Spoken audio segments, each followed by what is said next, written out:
لا حول ولا قوة إلا بالله العلي العظيم. أعوذ بالله السميع العليم من الشيطان اللعين الرجيم. بسم الله الرحمن الرحيم. الحمد لله الذي لا يبلغ مدحته القائلون ولا يحصي نعمه العادون ولا يؤدي حقه المجتهدون الذي ليس لصفته حد محدود ولا نعت موجود ولا أجل ممدود. فطر الخلائق بقدرته ونشر الرياح برحمته ووتدى بسخور ميدان أرضه. الصلاة والسلام على سيد الأشرف الأنبياء والمرسلين وخاتم النبيين مولانا مقتدانا وهادينا أبي القاسم محمد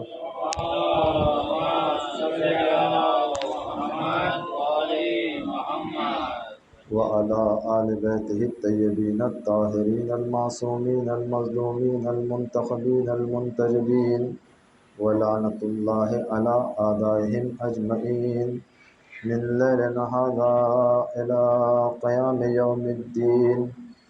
أما بعد فقد قال إمام حسين عليه السلام: إنما خرجت لطلب الإصلاح في أمة جدي أريد أن أأمر بالمعروف وأنهى عن المنكر وأسير بسيرة جدي وأبي علي بن أبي طالب صلى الله عليه وسلم.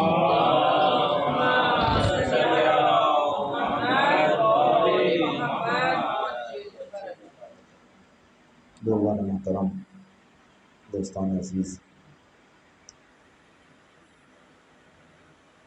امام حسین علیہ السلام کے جن کلمات کو آپ کے گوش گزار کیا ہے، جس میں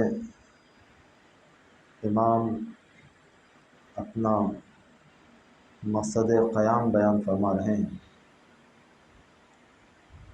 اور امام یہ بتا رہے ہیں کہ ہو سکتا ہے آنے والے زمانے میں ہمارے قیام پر اعتراض کیا جائے اور ہمارے قیام کو کم رنگ کر دیا جائے یا کوئی دوسری جہت دے دی جائے۔ تو امام نے قیام سے پہلے ہی اپنے مقصد کو عیاں کر دیا، اپنے مقصد کو بتا دیا، تاکہ دنیا والے قبل اس کے کہ اعتراض کریں انہیں جواب پہلے ہی سے مل جائے۔ لیکن اس کے باوجود بھی یہ دیکھا گیا ہے کہ جو اعتراض کرنے والے ہیں وہ اعتراض کرتے ہی ہیں، کیونکہ ان کا کام ہی ہے اعتراض کرنا، اور جب ان کا کام ہے اعتراض کرنا تو صرف اعتراض کرتے ہیں، جواب نہیں سنتے۔ کسی نے یہ کہا کہ وہ دو شہزادوں کی جنگ تھی، تاکہ شہزادوں کی جنگ کہہ کر بات کو ختم کر دیا جائے، تو اس کا ہم سے کوئی تعلق نہیں ہے۔ کسی نے کہا کہ بنی امیہ اور بنی ہاشم کی جنگ ابتدا ہی سے چلی آ رہی تھی، اس لیے دو خاندان والے آپس میں ٹکرا گئے اور کربلا برپا ہو گئے۔ اور اسی طریقے سے بہت سارے اعتراضات جو کیے گئے، لیکن الحمدللہ اب ایسی کوئی چیز نہیں ہے کہ جو نئی چیز سامنے آئے۔ اعتراضات ہوتے رہے، جوابات دیا گیا، پھر وہی ساری چیزیں گھوم گھوم کے واپس آنے لگی ہیں۔ لیکن اسی کے ساتھ ساتھ ایک دور وہ تھا کہ جہاں پر ہر اعتبار سے یزید کو ایک لفظ دشنام سمجھا جاتا تھا، لفظ یزید کو گالی سمجھا جاتا تھا، یہ لفظ یزید کو برا سمجھا جاتا تھا۔ لیکن بعد میں ایسی فکریں رونما ہونے لگیں کہ جہاں پر یزید کا بھی دفاع کیا جانے لگا اور یزید کو پاک و پاکیزہ اور اچھے انسانوں کی صف میں کھڑا کرنے کی کوشش کی جانے لگی۔ یہ ساری چیزیں ہیں، لیکن امام حسین علیہ السلام نے جن کلمات کے ساتھ اپنا قیام کیا ہے وہ کلمات گواہ ہیں کہ یزید کون تھا، یزید کیسا تھا، اور امام حسین علیہ السلام نے یزید کی بیعت کیوں نہیں کی، امام حسین علیہ السلام نے یزید کی بیعت کیوں نہیں کی، اور وہ سارے صفات امام حسین نے بتا دیے کہ یزید میں کون کون سی صفتیں پائی جاتی ہیں، یزید میں کون کون سی صفتیں پائی جاتی ہیں، اور مجھ جیسا یزید جیسے کی بیعت نہیں کر سکتا۔ یہ امام کے کلمات ہیں، ہم اس کے پورے معنی و مطالب تک نہیں پہنچ سکتے کیونکہ ہماری فکریں محدود ہیں، لیکن جہاں پہ امام یہ فرما رہے ہیں کہ مجھ جیسا اس جیسے کی بیعت نہیں کر سکتا، امام یہ کہہ سکتے تھے کہ میں اس کی بیعت نہیں کروں گا۔ اگر یہی بات ختم ہو جاتی کہ میں اس کی بیعت نہیں کروں گا تو یعنی یہ ہوتا کہ امام حسین نے یزید کی بیعت نہیں کی، لیکن امام حسین نے بتا دیا کہ مجھ جیسا اس جیسے کی بیعت نہیں کر سکتا، یعنی آنے والے قیامت تک کے زمانے والے یہ دیکھ لیں کہ جو مجھ جیسا ہوگا، یعنی جو مجھے چاہتا ہوگا، جو میرا پیروکار ہوگا، وہ کبھی یزید جیسوں کی بیعت نہیں کرے گا، وہ کبھی یزید جیسوں کی بیعت نہیں کرے گا۔ تو امام حسین جب قیام فرما رہے ہیں تو امام حسین نے کیا کہا؟ انما خرجت لطلب الاصلاح فی امت جدی، میرا قیام جد کی امت کی اصلاح کے لیے ہے، وَأُرِيدُ أَنْ آمُرَ بِالْمَعْرُوفِ وَأَنْهَى عَنِ الْمُنْكَرِ، اور میں چاہتا یہ ہوں کہ امر بالمعروف کروں اور نہی عن المنکر کروں۔ اس کے بعد فرماتے ہیں اُسِیرُ بِسِیرَتِ جدی، اور میں اپنے جد کی سیرت کو پیش کرنا چاہتا ہوں، اپنے جد کی سیرت کو پیش کرنا چاہتا ہوں۔ صرف جد کی سیرت کو نہیں کہا بلکہ اپنے بابا کی بھی سیرت کو پیش کرنا چاہتا ہوں۔ اس سے پہلے بھی شاید میں نے بیان کیا کہ امام جانتے ہیں کہ اگر امت میں اصلاح ہو سکتی ہے تو صرف سیرت رسول کے ذریعے اور سیرت علی کے ذریعے، اور کسی کی ایسی سیرت نہیں ہے کہ جس کے ذریعے امت کی اصلاح ہو جائے۔ تو سیرت پیغمبر کیا ہے؟ پیغمبر کون ہیں؟ پیغمبر کون ہیں؟ کہا پیغمبر، جب پروردگار عالم سے پوچھا جائے کہ پیغمبر کون ہیں تو خداوند عالم نے کیا فرمایا؟ وما محمد الا رسول، محمد کچھ نہیں ہے سوائے اس کے کہ وہ رسول ہیں، سوائے اس کے کہ وہ رسول ہیں۔ ایک آیت میں دو لفظ استعمال کیا گیا، ایک ہے لفظ محمد، ایک ہے لفظ رسول۔ وما محمد الا رسول، محمد کچھ نہیں ہے سوائے اس کے کہ وہ رسول ہیں۔ پروردگار عالم بتا رہا ہے کہ دیکھو میں نے جس نبی کو بھیجا ہے، میں نے جس پیغمبر کو بھیجا ہے وہ تمہاری ہدایت کے لیے جا رہا ہے، وہ تمہاری ہدایت کے لیے جا رہا ہے۔ ایسا نہیں ہے کہ وہ تمہاری ہدایت کو، ساری چیزوں کو معجزاتی اعتبار سے انجام دے۔ اگر معجزاتی اعتبار سے انجام دے دیا جائے تو کہا وہ معجزاتی اعتبار سے انجام دیا جا رہا ہے، اگر وہ بشر ہوتے تو انہیں احساس ہوتا کہ اس عمل کو کیسے انجام دیا جائے۔ لفظ محمد کا تعلق بشر سے ہے، لفظ رسول کا تعلق منصب سے ہے، لفظ رسول کا تعلق منصب رسالت سے ہے۔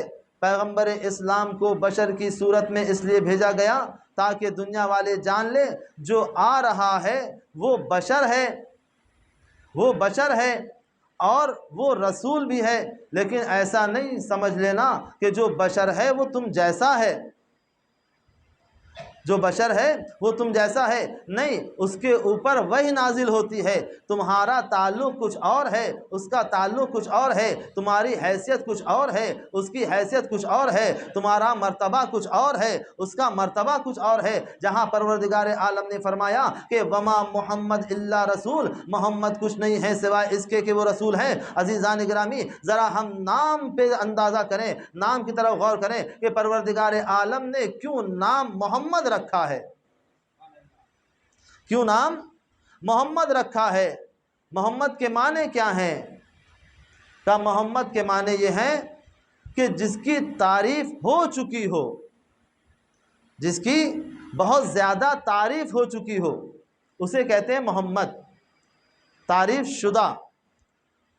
اور اس کے بعد خود پروردگار کو کیا کہتے ہیں؟ کہتے ہیں پروردگار کو کہتے ہیں احمد، پروردگار کو کہتے ہیں احمد۔ احمد یعنی تعریف کرنے والا، محمد جس کی تعریف ہو چکی ہے۔ تو محمد وہ ہے کہ جس کی تعریف ہو چکی ہو، احمد وہ ہے جو تعریف کرنے والا ہے۔ جب ہم یہ کہتے ہیں کہ الحمدللہ رب العالمین، کہ تمام کی تمام تعریفیں اللہ کے لیے ہیں، ہم تمام بندے اللہ کی تعریف کرتے ہیں۔ جس کی بندے تعریف کرے اسے اللہ کہتے ہیں، اور جس کی اللہ تعریف کرے اسے محمد کہتے ہیں۔ صلی محمد علیہ محمد ہے۔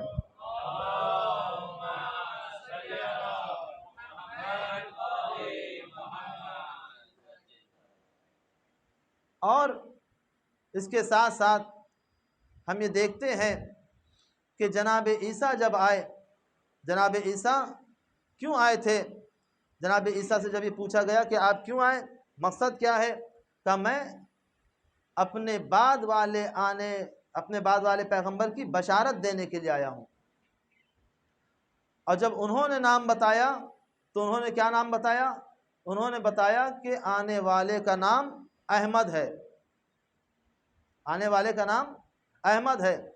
عیسیٰ بشارت دینے کے لیے آئے ہیں، جو نام بتا رہے ہیں وہ ہے احمد، لیکن جو آ رہا ہے وہ ہے محمد۔ آخر ایسے کیسے ہو سکتا ہے کہ جناب عیسیٰ جو بشارت دے رہے ہیں کہ آنے والے کا نام احمد ہے، لیکن جو آ رہا ہے وہ محمد ہے؟ ابھی میں نے آپ کے سامنے احمد اور محمد کی تعریف کی کہ احمد کون ہے اور محمد کون ہے۔ تو عزیزان گرامی، جو بہت زیادہ تعریف کرنے والا ہوتا ہے اسے احمد کہتے ہیں، جس کی تعریف ہو چکی ہوتی ہے اسے محمد کہتے ہیں۔ آخر مرحلہ کیا ہے کہ عیسیٰ کہہ رہے ہیں آنے والا احمد ہے، لیکن جو آ رہا ہے وہ محمد ہے۔ تو عزیزان گرامی، یہاں پہ انسان متوجہ ہوتا ہے کہ جناب عیسیٰ نے کیوں کہا کہ آنے والا احمد ہے لیکن جو آ رہا ہے وہ محمد ہے؟ کیونکہ جناب عیسیٰ عالم انوار کی خبر دے رہے تھے کہ جب پیغمبر اسلام عالم انوار میں تھے تو خداوند عالم کی تعریف کر رہے تھے، اتنی زیادہ تعریف کی کہ انہیں عالم انوار میں احمد کہا گیا۔ جب وہ دنیا میں تشریف لائے تو ان کا نام محمد ہے۔ صلی اللہ محمد علیہ محمد ہے۔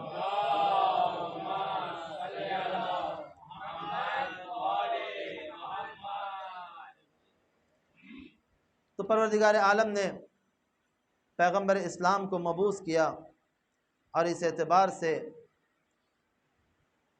یہ فرمایا کہ کنت کنزا مخفیہ، میں ایک چھپا ہوا خزانہ تھا، فاحببت، پس میں نے چاہا، اعرفو، کہ اپنی پہچان بتاؤں، یعنی میں پہچانا جاؤں، فخلقتک یا محمد، پس میں نے آپ کو خلق کیا، پس میں نے آپ کو خلق کیا۔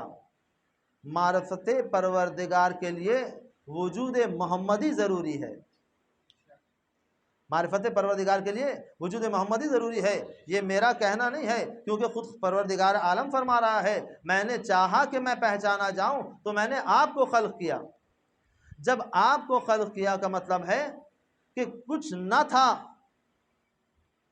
پیغمبر تھے، کوئی نہ تھا، محمد تھے، اور جب وہ تھے تو جب سب سے پہلے خلق کیا تو پیغمبر نے کیا فرمایا؟ اول ما خلق اللہ نوری، اللہ نے سب سے پہلے میرے نور کو خلق کیا۔ لیکن اسی کے ساتھ ساتھ اور بہت ساری احادیث ہیں کہ اول ما خلق اللہ العقل، اول ما خلق اللہ القلم، اور اس طرح کی حدیثیں۔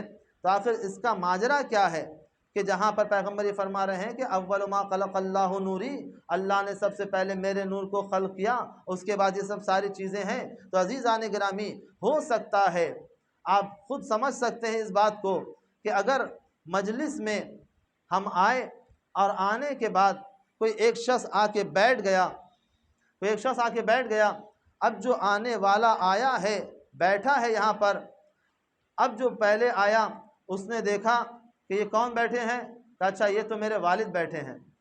پھر اس کے بعد جو دوسرا آیا، کہا یہ کون بیٹھا ہے، کہا یہ تو میرے بھائی ہیں۔ پھر تیسرا آیا، اس نے دیکھا یہ کون ہے، کہا یہ تو میرے چچا ہیں۔ یعنی بیٹھنے والا ایک ہے، لیکن حالات کے اعتبار سے، رشتے کے اعتبار سے نام بدلتے جا رہے ہیں۔ آنے والا ایک تھا، لیکن جیسے جیسے حالات بدلتے رہے، جیسے جیسے نسبتیں بدلتی رہیں، یہی کہا گیا اول ما خلق اللہ نوری، جس نے کہا تھا کہ سب سے پہلے اللہ نے میرے نور کو خلق کیا۔ جب عقل کا مرحلہ آیا تو وہ عقل کل کو پیغمبر کو کہا جاتا ہے، جب قلم کا مرحلہ آیا تو پیغمبر کو قلم کہا جاتا ہے۔ صلی محمد و آل محمد پہ۔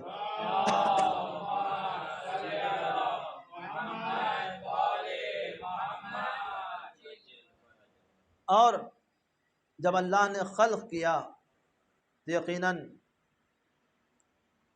دستور تخلیق پروردگار یہ ہے کہ اللہ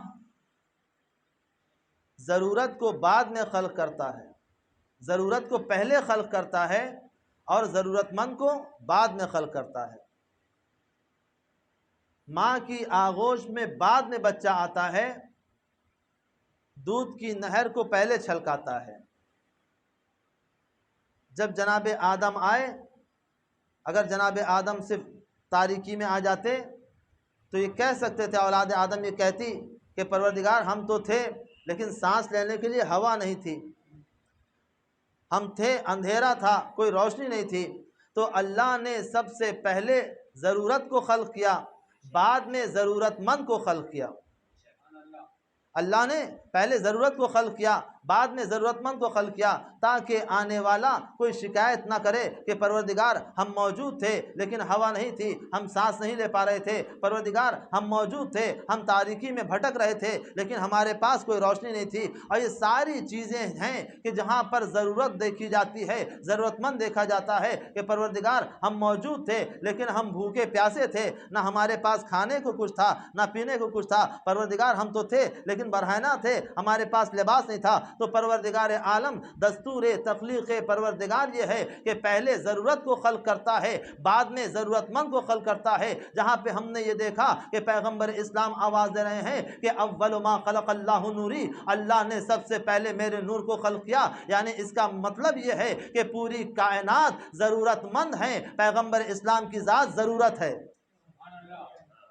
پیغمبر اسلام کی ذات ضرورت ہے۔ اور جو ضرورت ہوتی ہے وہ ضرورت مند کی محتاج نہیں ہوتی ہے، جو ضرورت ہوتی ہے وہ ضرورت مند کی محتاج نہیں ہوتی ہے، بلکہ ضرورت مند محتاج ہوتا ہے اپنی ضرورت کا، ضرورت مند محتاج ہوتا ہے اپنی ضرورت کا۔ انسان کیا ہے؟ ضرورت مند ہے، اسے بھوک لگے گی تو وہ کھانا کھائے گا، اسے پیاس لگے گی تو وہ پانی پیے گا، اسے سانس لینا ہے تو ہوا کو استعمال کرے گا، اسے روشنی چاہیے تو دھوپ کی روشنی کو استعمال کرے گا۔ یہ ساری چیزیں ضرورت ہیں، انسان ضرورت مند ہے، یہ ساری چیزیں ضرورت ہیں، انسان ضرورت مند ہے۔ یعنی معلوم یہ ہوا کہ ضرورت مند محتاج ہے ضرورت کا، جب تک ضرورت نہیں ہوگی تب تک ضرورت مند پریشان رہے گا، جب تک ضرورت مند پریشان رہے گا۔ تو عزیزان گرامی، جہاں پہ ہم یہ دیکھ رہے ہیں کہ جہاں پیغمبر اسلام آواز دے رہے ہیں کہ اول ما خلق اللہ نوری،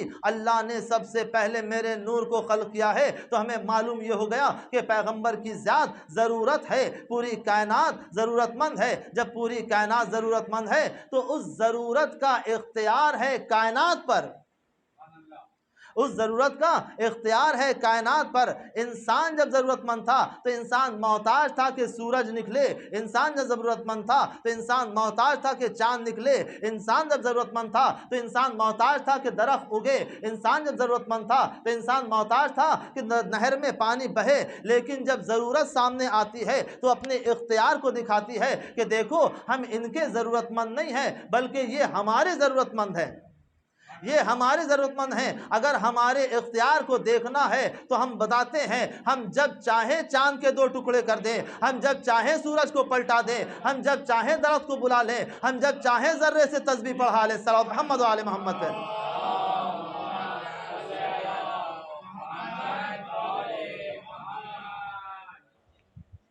تو ذات اہل بیت، ذات پیغمبر ضرورت کائنات ہے، انسان ضرورت مند ہے، اہل بیت کسی کے محتاج نہیں ہے۔ اللہ نے انہیں کیوں بھیجا؟ تاکہ جو جانور ہیں انہیں انسان بنائیں، جو انسان ہیں انہیں مسلمان بنائیں، اور جو مسلمان ہیں اس میں سے کسی کو بوذر کسی کو سلمان بنائیں۔ جب پیغمبر آئے تو مقصد بعثت کیا تھا؟ آج روز جمعہ ہے، آپ نے تلاوت سنی ہوگی، کیونکہ نماز میں جب جماعت کے ساتھ ہوتی ہے تلاوت سنی جاتی ہے، تلاوت کی نہیں جاتی جماعت کے ساتھ۔ یہ مسئلہ ہے کہ نماز میں جب انسان کھڑا ہو رہا ہو جماعت میں، اللہ اکبر کہا، اس کے بعد خاموشی سے سنے، یعنی کہ اللہ اکبر خود کہا بسم اللہ الرحمن الرحیم اور الحمدللہ رب العالمین، نہیں، یہ امام کا کام ہے کہ امام تلاوت کرے اور آپ پہلی اور دوسری رکعت میں سنتے رہیں۔ مغرب عشاء میں جہری جب پڑھی جاتی ہے تو سنیں، اور ظہر عصر میں خود من میں، یعنی جسے کہتے ہیں وہ تسبیحات اربع پڑھتے رہیں یا کچھ کرتے ہیں، اور تیسری اور چوتھی رکعت میں تسبیحات اربع کو پڑھیں۔ اور جب تلاوت کرے انسان جو جماعت میں ہے، ایسی آواز سے کرے کہ اس کی آواز امام تک نہ پہنچے۔ امام تک آواز کا پہنچنا مکروہ ہے۔ جب ہم ذکر کرتے ہیں، رکوع میں جاتے ہیں یا سجدے میں جاتے ہیں، ایسا نہ ہو کہ آگے بھی جماعت ہو رہی ہو، پیچھے بھی جماعت لگ رہا کہ پیچھے بھی امام ہے آگے بھی امام ہے، دونوں طرف سے آواز آ رہی، ایسا نہیں ہو۔ تو یہ جماعت کا ایک مسئلہ۔ تو پیغمبر اسلام کو پروردگار عالم نے جو مبعوث کیا، کیوں کیا؟ آج سورہ جمعہ اس سے بات نکل آئی کہ سورہ جمعہ میں کیا کہا؟ بسم اللہ الرحمن الرحیم، هو الذی بعث فی الامین رسولا منہم یتلو علیہم آیاتہ ویزکیہم ویعلمہم الکتاب والحکمہ۔ یہ پروردگار عالم ذمہ داری پیغمبر کو بیان کر رہا ہے کہ ہم اپنے رسول کو جو مبعوث کر رہے ہیں، جو بھیج رہے ہیں، اس کا مقصد کیا ہے؟ اس کا مقصد کیا ہے؟ کہ هو الذی بعث فی الامین رسولا منہم یتلو علیہم آیاتہ، کہ میں نے مکے والوں کے درمیان میں سے ایک کو رسول بنایا۔ اب اس سے بھی انسان سمجھ سکتا ہے کہ جو مبعوث کیا گیا ہے وہ ہم میں سے ہے، لیکن صرف فکر اتنی آگے نہ بڑھ جائے کہ اس کو اپنے جیسا سمجھنے لگے، اسے اپنے جیسا سمجھنے لگے۔ تو کیا کہا؟ رسول کو مبعوث کیا، کیوں؟ یتلو علیہم آیاتہ، پہلی ذمہ داری کیا؟ آیات کی تلاوت کریں۔ اس کے بعد کیا؟ یتلو علیہم آیاتہ ویزکیہم، لوگوں کے نفوس کا تزکیہ کریں، یعنی لوگوں کے نفوس کو پاک کریں، جو کثافت و غلاظت و خباثت پائی جاتی ہے اسے دور کریں۔ اس کے بعد کیا ہے؟ وَيُعَلِّمُهُمُ الْكِتَابِ، اور انہیں کتاب کی تعلیم دے، والحکمہ، اور حکمت کی تعلیم دے۔ ظاہراً یہ 4 ذمہ داریاں جو پیغمبر اسلام کو دی گئی ہیں۔ اب جب پیغمبر اسلام مبعوث ہوئے ہیں تو پہلی ذمہ داری کیا؟ یتلو علیہم آیاتہ، کہ لوگوں کے سامنے آیات کی تلاوت کر دیں۔ اب پیغمبر اسلام کی پہلی ذمہ داری یہ ہے کہ آیات کی تلاوت کر دیا جائے۔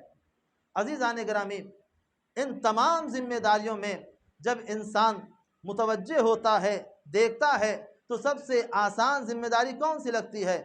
کا سب سے آسان ذمہ داری یہی ہے کہ آیات کی تلاوت کر دیں، آیات کی تلاوت کر دیں، صرف قرآن کو کھولنا ہے اور تلاوت کر دینا ہے، سب سے آسان ذمہ داری یہی ہے۔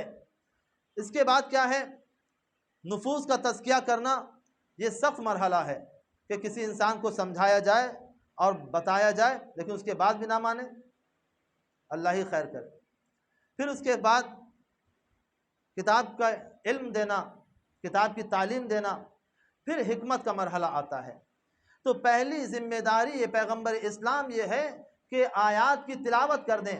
پیغمبر اسلام پر جب سورہ برات نازل ہوا اور اس کے بعد پیغمبر اسلام نے ایک صحاب کو بھیجا کہ جائیں آپ مکے کی طرف، اور جانے کے بعد یہ چند آیتیں ہیں اس کی جا کے تلاوت کر دیں۔ ابھی وہ صحاب لے کے چلے ہی تھے، کچھ دور گئے تھے کہ جبریل امین نازل ہو گئے، یا رسول اللہ آیات کی تلاوت کے لیے یا آپ خود جائیں یا اسے بھیجیں جو آپ جیسا ہے، یا آپ خود جائیں یا اسے بھیجیں جو آپ جیسا ہے۔ پیغمبر اسلام نے کیا کیا؟ فوراً مولا کائنات کو روانہ کیا کہ علی جائیں اور ان سے آیات کو لے لیں اور آپ جا کے وہاں پہ تلاوت کر دیں۔ تو عزیزان گرامی، سب سے آسان ذمہ داری یہ ہے کہ آیات کی تلاوت کر دی جائے۔ تو جو پیغمبر اسلام کی حیات میں پیغمبر اسلام کی سب سے آسان ذمہ داری کا بھی حقدار نہیں ہے، تو پیغمبر کی حیات کے بعد پورے اسلام کا ذمہ دار کیسے ہو سکتا ہے؟ صلی محمد علیہ محمد پہ۔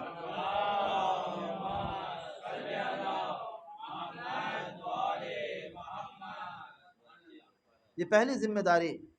اس کے بعد وَيُزَكِّيهِمْ، اور لوگوں کے نفوس کا تزکیہ کریں۔ یہ لوگوں کے نفوس کا تزکیہ کرنا ایک اہم ذمہ داری ہے کہ پیغمبر اسلام نے کس طریقے سے لوگوں کے نفوس کا تزکیہ کیا ہے۔ جب کوئی آیا، یا رسول اللہ آپ مجھے اسلام کی باتیں بتائیں، آپ مجھے قرآن سکھائیں، تو پیغمبر نے کہا، اپنے صحابی سے کہا جاؤ اس کو قرآن سکھاؤ۔ صحابی گیا، جانے کے بعد اسے قرآن سکھانا شروع کیا۔ اس نے ایک سورے کی کچھ آیتیں پڑھی، اس نے پڑھا کہ فَمَن يَعْمَلْ مِثْقَالَ ذَرَّةٍ خَيْرًا يَرَهُ وَمَن يَعْمَلْ مِثْقَالَ ذَرَّةٍ شَرًّا يَرَهُ، کہ تم اپنے ہر برائی کے ذرے ذرے کو دیکھو گے، ہر اچھائی کے ذرے ذرے کو دیکھو گے۔ تو وہ کہتا ہے کہ مجھے معلوم ہو گیا کہ اسلام حقیقت ہے، اسلام یقین ہے، اب اس کے آگے میں نہیں سیکھ سکتا، یعنی مجھے اسلام معلوم ہو کہ اسلام کیا ہے۔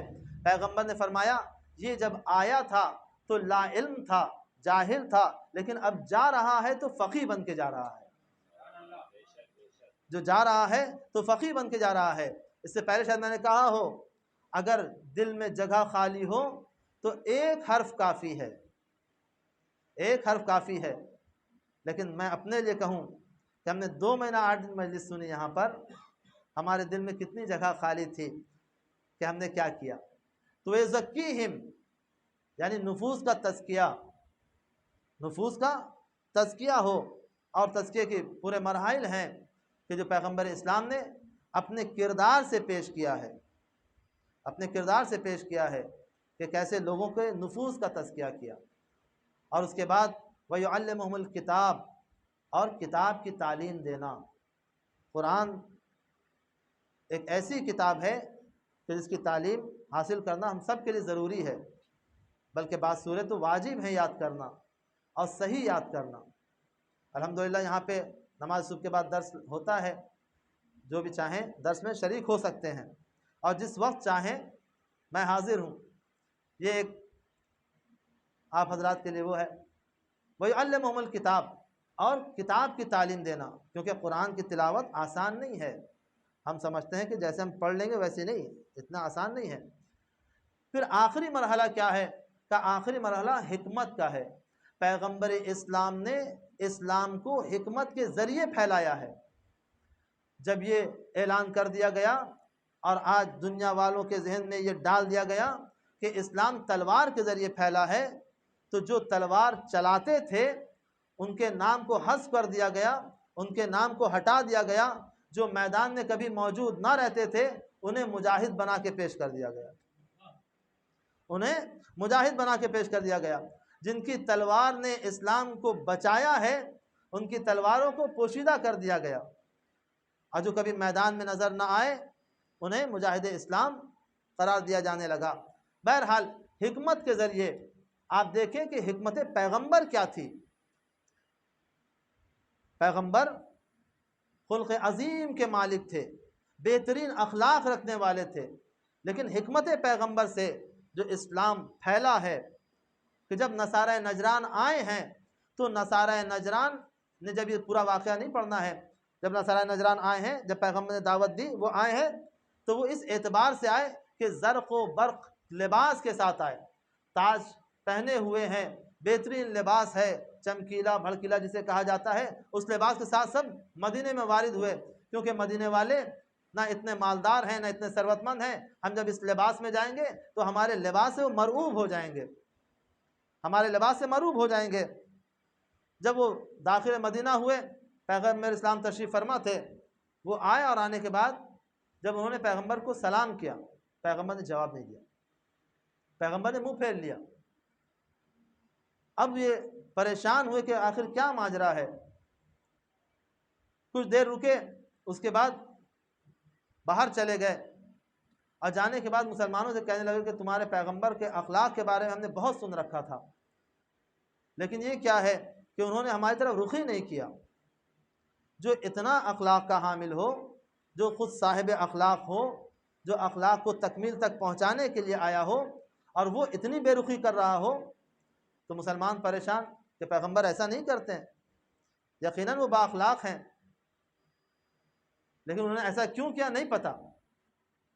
مولا کائنات آئے، اور مولا کائنات سے جب پوچھا گیا، انہوں نے پوچھا، جو نصارہ نجران آئے تھے، کہا پیغمبر نے ایسا کیوں کیا؟ کہا اس لیے پیغمبر نے کیا کہ پیغمبر تمہاری نیتوں کو جانتے ہیں، تم یہ زرق و برق لباس پہن کے جو آئے ہو تاکہ سامنے والا مرعوب ہو جائے، تمہیں دیکھ کے ہیبت میں آ جائے، اس لیے پیغمبر اسلام نے اپنے منہ کو پھیر لیا۔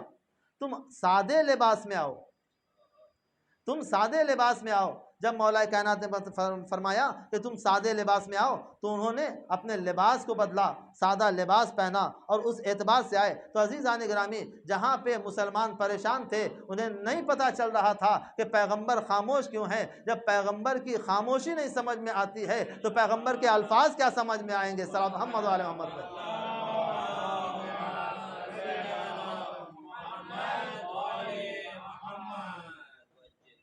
تو یہ حکمت تھی کہ اگر کسی کو سادہ لباس میں آنا ہے تو اس طریقے سے آئے، لیکن ہم نے دیکھا کہ یہ حکمت کو بتانے والا کون تھا؟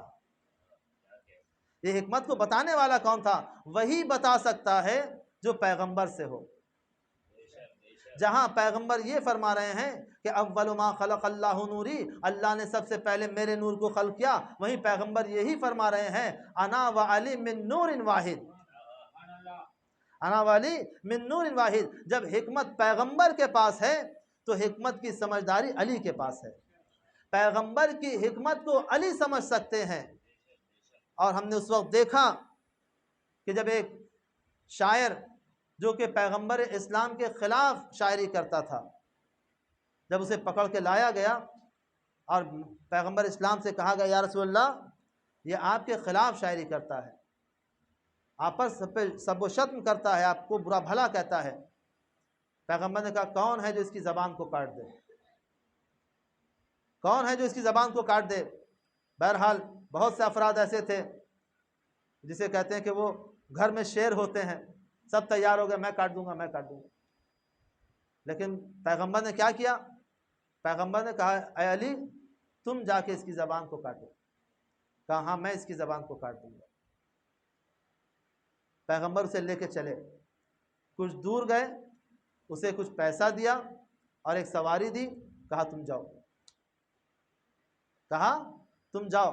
اب جو لوگ دیکھ رہے تھے وہ کہنے لگے یا رسول اللہ دیکھا آپ نے کیا کیا علی نے، کیونکہ شکایتیں بہت ہوتی تھیں تاریخ میں، آپ دیکھیں جہاں پہ یا رسول اللہ دیکھا علی نے کیا کیا، آپ نے زبان کاٹنے کے لیے کہا تھا اور علی نے اسے پیسہ بھی دیا سواری بھی دی، کہا جاؤ آزاد کر دیا۔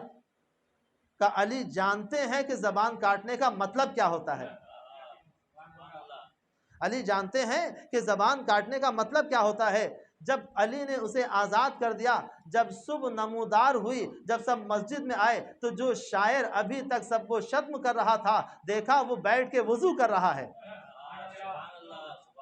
وہ بیٹھ کے وضو کر رہا ہے، اور اس کے بعد آ کے پیغمبر اسلام سے کہتا ہے کہ میں نے آپ کی شان میں شعر کہا ہے۔ اسے کہتے ہیں حکمت، با حکمت اسلام کو پھیلانا۔ یہ ذمہ داری یہ پیغمبر اسلام تھی، اور اسے جو سمجھنے والا تھا وہ کون؟ وہ امام ہوتا ہے۔ امام جانتا ہے کہ کس مرحلے میں کیسے اقدام کرنا چاہیے۔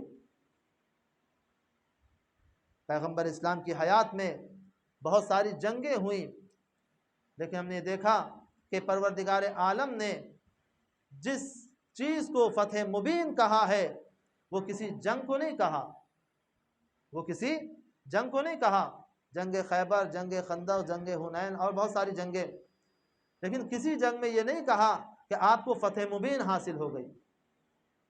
لیکن جب صلح حدیبیہ ہوئی ہے، اور صلح حدیبیہ میں پیغمبر اسلام کے پاس اصحاب بھی کثرت سے تھے، اگر جنگ کرتے تو مکہ والے کچھ نہ کر سکتے، اور سب اس ارادے سے گئے تھے کہ ہماری کثرت زیادہ ہے، اگر جنگ ہوگی تو ہم فتح پالیں گے، ساری چیزیں، سارے منصوبات۔ لیکن جب پیغمبر اسلام وہاں پہنچے اور مشرکین مکہ نے صلح کی پیشکش کی، تو پیغمبر نے قبول کر لی، پیغمبر نے قبول کر لی۔ اسی صلح میں بھی بہت سارے افراد پہچانے گئے کہ آج جیسا شک ہوا ویسا کبھی شک نہیں ہوا تھا، کہ ہم اتنی تعداد میں تھے تو آج ہم فتح حاصل کر لیتے۔ خداوند متعال نے اس فتح کو فتح مبین قرار دے دیا۔ پروردگار بتا رہا ہے کہ دیکھو میرا رسول جو عمل انجام دیتا ہے حکمت کے ذریعے انجام دیتا ہے، وہ جانتا ہے کہ کہاں پہ جنگ کرنا ہے، کہاں پہ صلح کرنی ہے، کہاں پہ جنگ کرنا ہے، کہاں پہ صلح کرنی ہے۔ جیسا میرا رسول ہے ویسے ہی اس کے جانشین ہیں، وہ جانتے ہیں کہاں پہ جنگ کرنا ہے، کہاں پہ صلح کرنی ہے، کہاں پہ جنگ کرنا ہے، کہاں پہ صلح کرنی ہے۔ جس طریقے سے پیغمبر اسلام نے صلح کی تھی اور فتح مبین کا لقب اپنایا تھا، فتح مبین کا لقب انہیں دیا گیا، اسی طریقے سے امام حسن علیہ السلام نے بھی صلح کی، کیونکہ جانتے ہیں کہ کہاں پہ جنگ کرنا ہے، کہاں پہ صلح کرنی ہے۔ امام حسن کی شخصیت ایسی شخصیت تھی کہ جب جنگ جمل ہوئی تھی تو مولا کائنات نے پرچمدار میدان امام حسن کو بنایا تھا۔ پہلے محمد بن حنفیہ کو بھیجا جاؤ، لیکن محمد بن حنفیہ واپس آ گئے، پھر مولا کائنات نے علم لے کے امام حسن کے حوالے کیا، اور امام حسن گئے اور جنگ کو فتح کر کے واپس آ گئے۔ اب ایک طرف محمد بن حنفیہ ہیں اور ایک طرف امام حسن ہیں۔ جب جنگ فتح ہو گئی تو مولا کائنات فرماتے ہیں، مولا کائنات نے فرمایا کہ اے محمد حنفیہ تم میرے بیٹے ہو اور حسن رسول کے فرزند ہیں، حسن رسول کے فرزند ہیں، تاکہ دونوں کے دل کو رکھ لیا جائے اور دونوں کی فضیلت کو بیان کر دیا جائے۔ تو امام حسن وہ ہیں کہ جو کئی جنگوں میں شریک تھے اور فتح یابی واپس ہوئے، جہاں پر اتنی شجاعت پائی جاتی تھی، لیکن ایک وقت وہ ایسا آتا ہے کہ جہاں پر صلح کرنا پڑ رہی ہے، جہاں پر صلح کرنا پڑ رہی ہے۔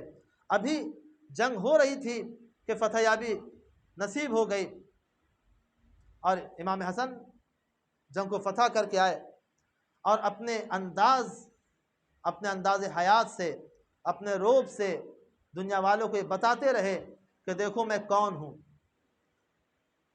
ابھی بچپنا ہے، جب بچپنا تھا تو دیکھا کہ کوئی باپ کے ممبر پہ بیٹھا ہوا ہے، اس سے کہا کہ تم میرے بابا کے ممبر سے اترو، یہ میرے بابا کا ممبر ہے، یہ میرے بابا کا ممبر ہے۔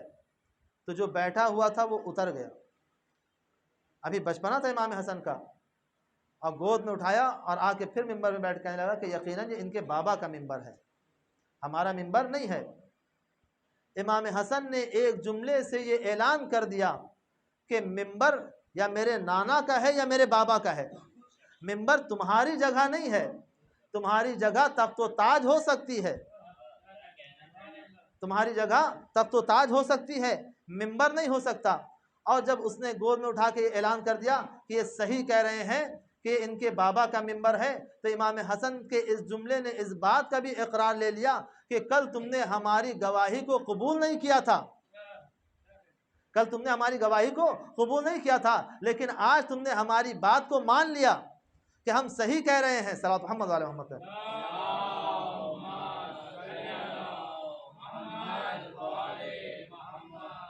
اور اسی طریقے سے حاکمان وقت یہ چاہتے تھے کہ ان کی آبرو ریزی کی جائے، اہل بیت علیہ السلام کی فضیلت کو گھٹا دیا جائے، اور فضیلت کو گھٹانے کے لیے بہت ساری سازشیں کی گئیں۔ ایک وقت وہ بھی آتا ہے کہ ایک مرتبہ امیر شام مدینہ آیا، اور آنے کے بعد اس نے کیا کہا، مشہور واقعہ ہے، اس نے کہا کہ جتنے مسلمان ہیں انہیں تحفے و طوائف دیے جائیں، انہیں انعامات دیے جائیں، اور بانٹا جانے لگا، سب انعامات لینے لگے، تحفہ آیا تو لے لیا، کسی نے مصلحت سمجھ کے لے لیا، کسی نے ضرورت سمجھ کے لے لیا، بہرحال اکثر افراد نے تحفہ لے لیا، لیکن امام حسن نہیں آئے، امام حسن نہیں آئے۔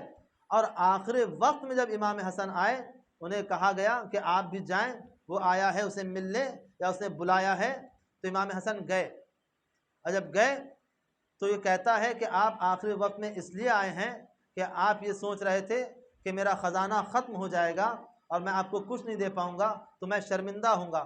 اس نے اعلان کیا اب تک جتنا بٹا ہے سب ان کے حوالے کر دو، اتنا ہی ان کے حوالے کر دو۔ ابھی گفتگو ختم ہوئی، امام واپس جانے لگے تو ایک غلام تھا، اس نے امام کی جوتیاں سیدھی کر دی، اس نے امام کی جوتیاں سیدھی کر دی۔ امام نے کہا کہ جو مجھے تو نے دیا ہے میں اس غلام کو عطا کرتا ہوں، اس غلام کو عطا کرتا ہوں۔ حکومت وقت یہ سمجھ رہی تھی، بلکہ حکومت وقت نے یہ بتا دیا کہ جو پوری امت کا حق ہے وہ ایک فرد اہل بیت کا حق ہے، وہ ایک فرد اہل بیت کا حق ہے۔ اور امام نے یہ بتا دیا کہ دیکھو جو تم نے مجھے دیا ہے وہ ہم اپنے غلاموں کو دے دیا کرتے ہیں، وہ ہم اپنے غلاموں کا عطا کر دیتے ہیں۔ یہاں پہ یہ بھی کہا جاتا ہے کہ اس نے یہ کہا کہ میں ہندا کا بیٹا ہوں اور اس لیے آپ کو دے رہا ہوں۔ جب امام نے عطا کر دیا غلام کو تو یہ کہا کہ میں سیدہ فاطمہ کا بیٹا ہوں۔ صلوات محمد علیہ محمد پہ۔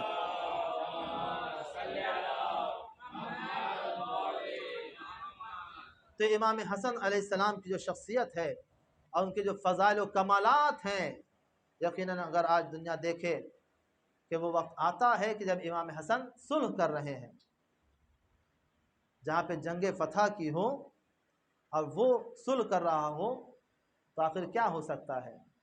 حکمت، وہی حکمت جو پیغمبر اسلام کی تھی۔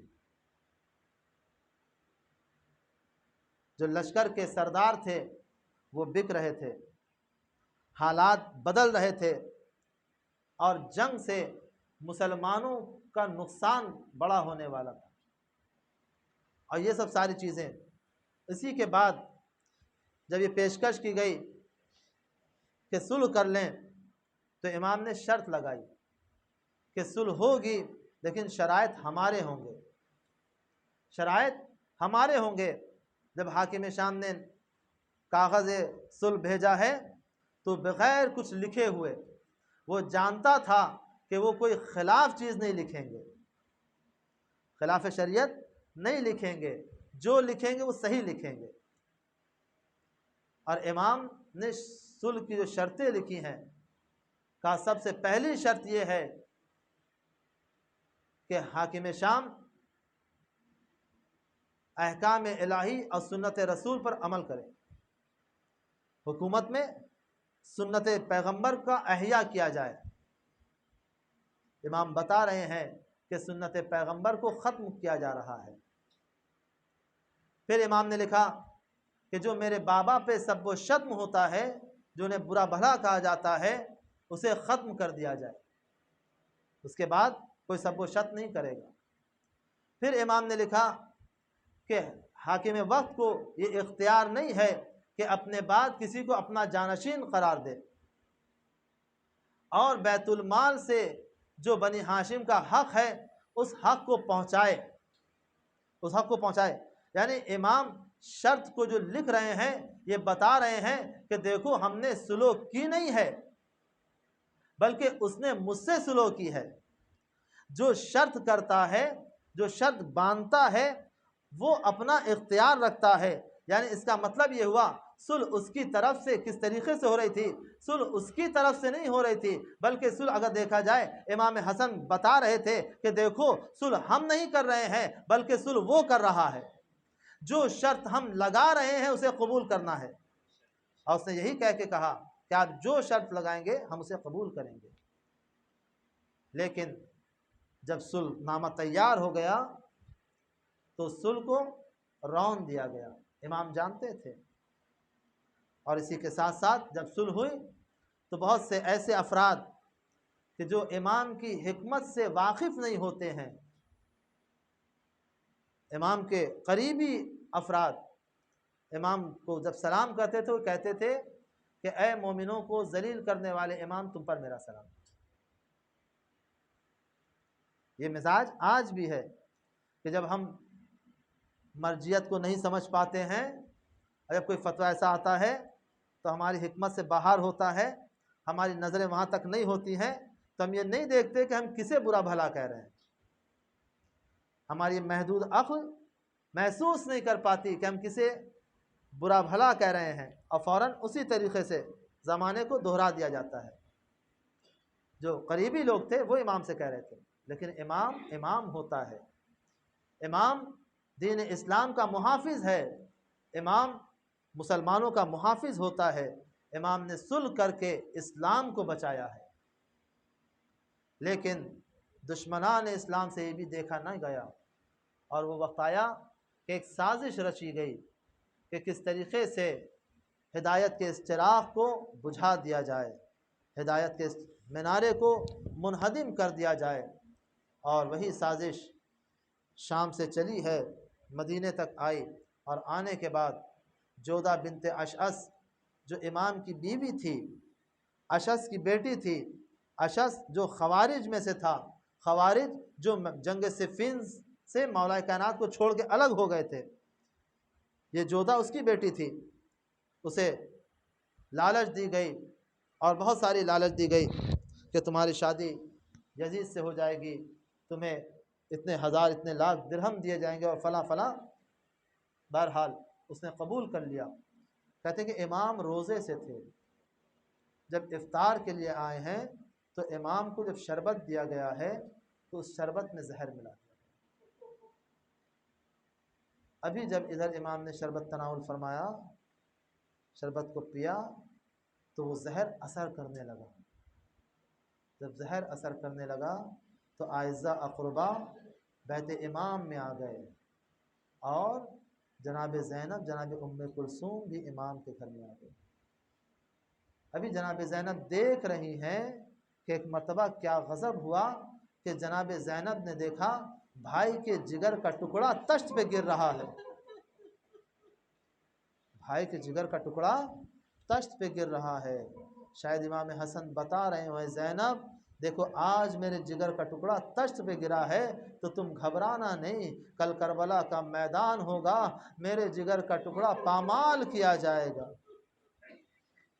ذرا زینب کے جگر سے پوچھئے کہ کیسا حوصلہ ہے کہ ایک بھائی کے جگر کے ٹکڑے کو دیکھ رہی ہے۔ یقیناً یہی حوصلہ کربلا میں تھا کہ جہاں پہ زینب دیکھ رہی تھی کہ شمر سینے پہ سوار ہے۔ اللہ اکبر۔ ادھر امام کی روح قفس عنصری سے پرواز کر جاتی ہے۔ جب امام کی روح قفس عنصری سے پرواز کر گئی تو کیا دشمنوں کی رنجشیں ختم ہو گئیں؟ نہیں۔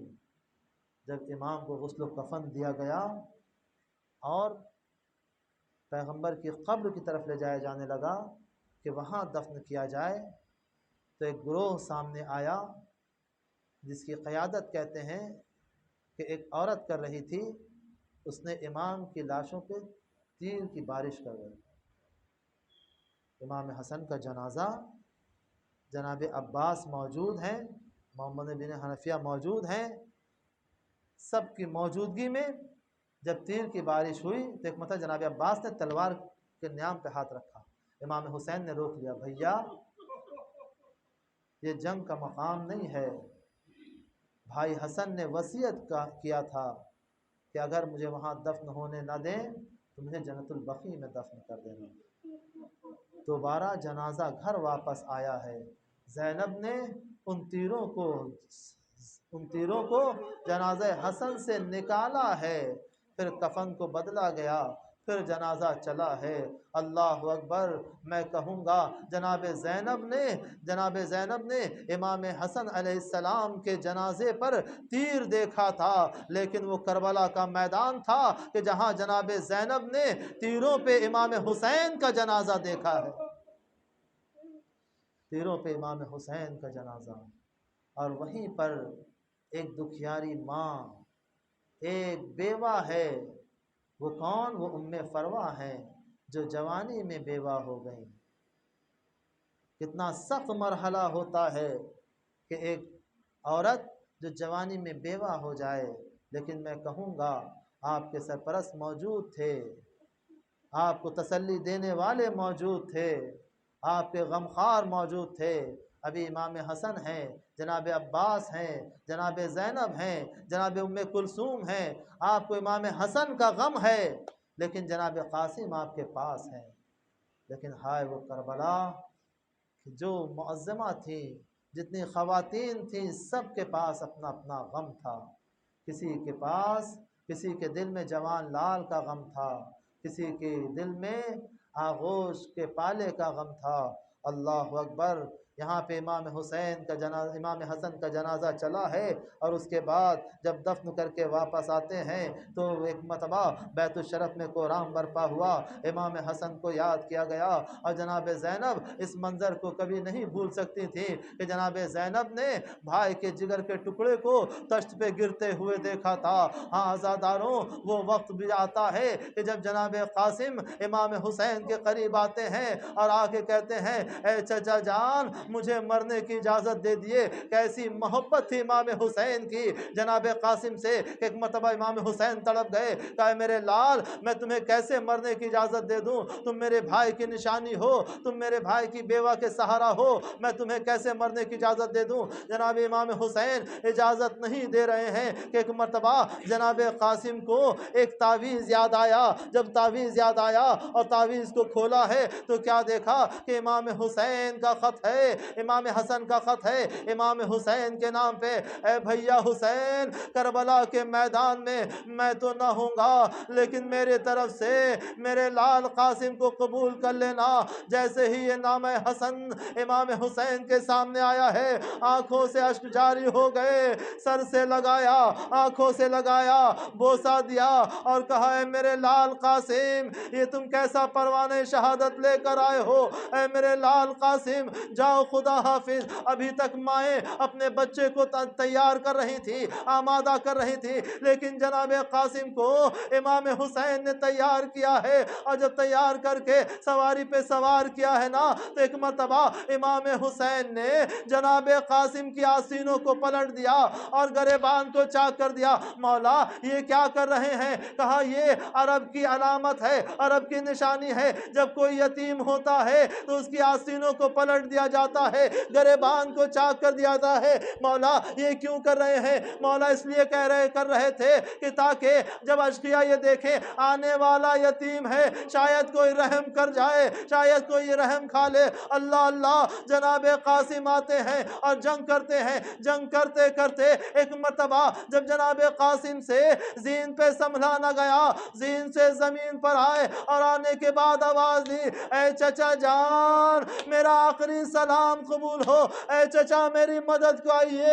روایت نے لکھا، تاریخ نے لکھا ہے کہ امام حسین ابھی تک کسی شہداء کے لاشے پر اس طریقے سے نہیں گئے تھے جس طریقے سے جناب قاسم کے لاشے پر گئے ہیں۔ ایک مرتبہ غیظ و غضب کے عالم میں ہاتھوں میں تلوار لیے میدان کی طرف امام حسین بڑھے، فوج اشقیاء نے دیکھا کہ حسین نے حملہ کر دیا، ادھر کے گھوڑے ادھر، ادھر کے گھوڑے ادھر، قاسم کا لاشا گھوڑوں کی ٹاپوں سے پامال ہونے لگا۔ جب امام حسین آئے ہیں تو کیا دیکھا، بھائی کا لال قاسم کا لاشا پامال ہو چکا ہے۔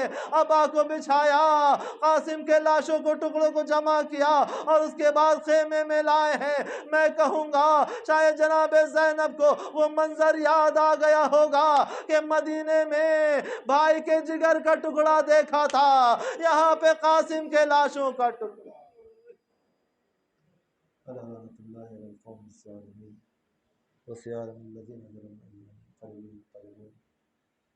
پروردگارہ ہمارے اس مختصر سی عبادت کو قبول فرما۔